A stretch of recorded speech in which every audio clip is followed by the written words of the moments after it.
Government. तर आता बघा, हे पार्लमेंटरी गव्हर्नमेंटची मुख्य वैशिष्ट्ये काय असतात, पार्लमेंटरी गव्हर्नमेंट का विशेष आहे, तो बघा ह्याच्यामध्ये काय महत्वाच्या गोष्टी बघूया. नॉमिनल अँड रिअल हेड, म्हणजे ह्याच्यामध्ये कोण असतात, असे पद असतात.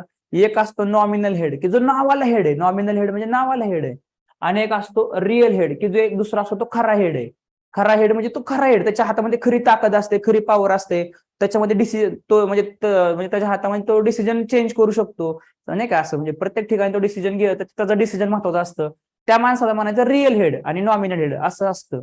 मग आपल्या इंडियामध्ये रिअल हेड कोण आहे, नॉमिनल हेड कोण आहे, कोण सांगताय, कोण सांगते आपल्या इंडियामध्ये रिअल हेड कोण आहे आणि नॉमिनल हेड कोण आहे? आपल्या इंडियाचे दोनच माणसं आहेत असे, सांगा बरं कोण आहे. सांगू, हा हा रिअल हे द्रौपदी नरेंद्र मोदी आहे आणि nominal head Draupadi Murmu. Draupadi Murmu. Nominal head